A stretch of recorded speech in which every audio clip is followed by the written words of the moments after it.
El rey Luis XIV de Francia se mudó junto con su corte real a Versalles en 1682. Originalmente Versalles había sido un pabellón de caza que Luis expandió y remodeló para que se convirtiera en un palacio reluciente digno de su estatus como el Rey del Sol. Se esperaba que los aristócratas franceses vivieran allí también.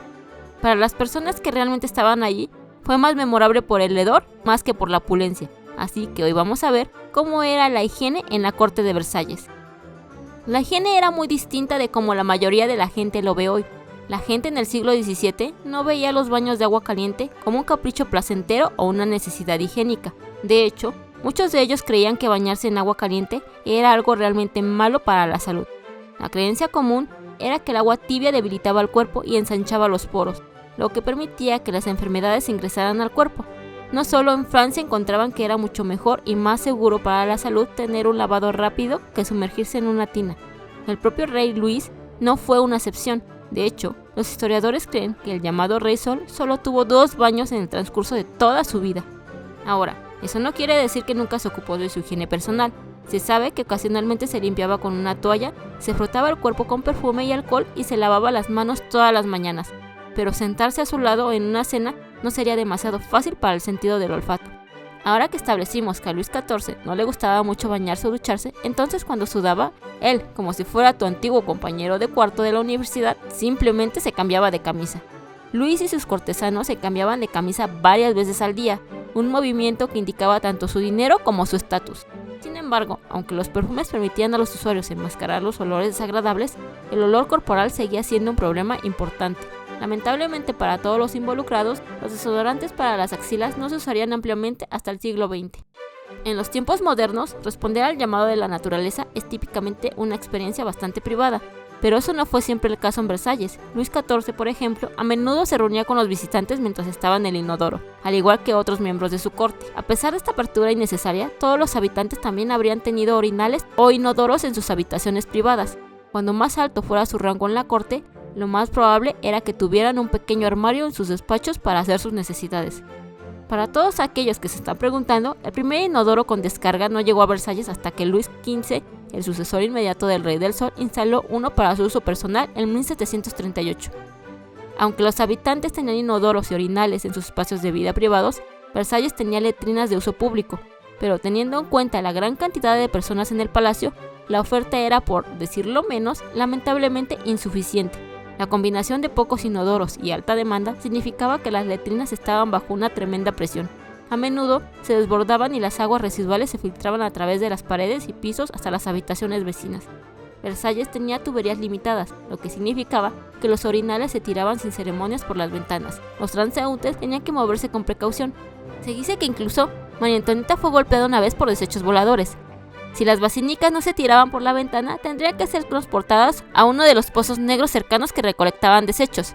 Dada la falta de plomería adecuada y la densidad de personas en el palacio, muchos cortesanos respondieron al llamado de la naturaleza cuando y donde fuera más conveniente. Ver a alguien en el acto de hacer sus necesidades no era una visión poco común. La princesa de Cork, por ejemplo, no se lo pensó 2 veces antes de orinar en público. En 1702, la princesa Isabel Charlotte, nacida en Alemania, retrocedió ante el comportamiento que vio en la corte francesa. En sus palabras, la gente apostada en las galerías frente a nuestras habitaciones orina en todos los rincones. Es imposible salir del apartamento sin ver a alguien orinar. Luis XIV finalmente se propuso ordenar a los sirvientes que limpiaran los desechos semanalmente. No olvides que si estás disfrutando del contenido, puedes suscribirte y activar las notificaciones para no perderte de contenido similar a este, además de dejar tu dedito arriba con el cual nos apoyarías mucho.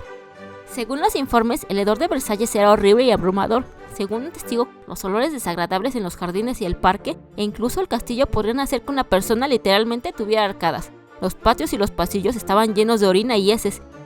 Entonces, ¿qué hicieron los cortesanos para contrarrestar los malos olores que llenaban el aire y provocaban que se les revolviera el estómago?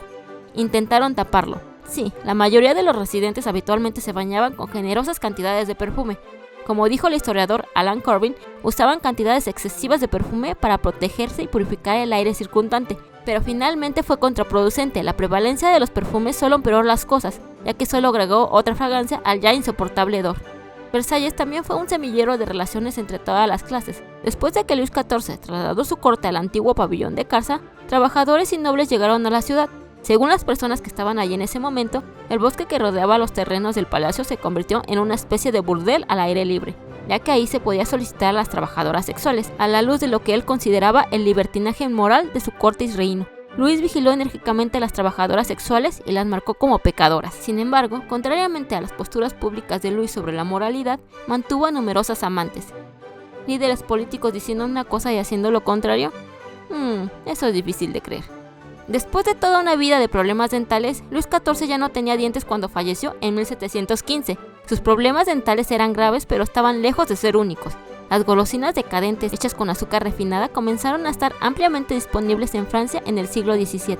Los aristócratas franceses eran indiferentes a los problemas y efectos que les podrían acarrear un cuidado dental deficiente, por lo que al devorarlas típicamente les producían dientes podridos. A pesar, o quizás debido a la prevalencia de dientes podridos, tener una buena boca era importante para muchos cortesanos en Versalles y sus ideales de belleza, como se describe en los textos del siglo XVII, la Escuela de Venus. Una mujer hermosa debería tener dientes uniformes y muy blancos. Los cortesanos usarían polvos y enjuagues bucales para dar la apariencia de dientes sanos. Gracias en parte a las mejoras en la odontología, la higiene bucal se había convertido en una marca de elegancia a mediados del siglo XVIII.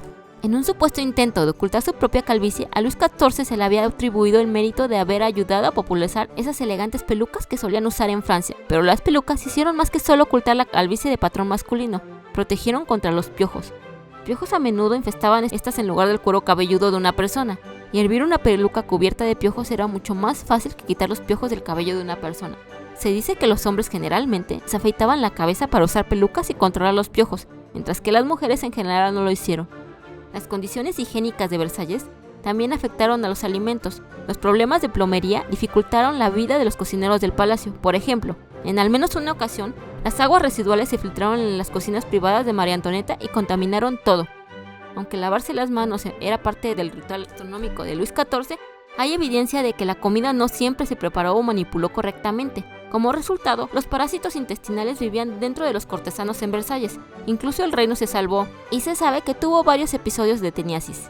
De hecho, durante uno de esos episodios se dice que Luis se liberó de un gusano que medía casi 15 centímetros de largo. A pesar de lo famoso que es hoy en día Versalles, nunca fue realmente un lugar obvio para una corte real inicialmente construida como un pabellón de caza.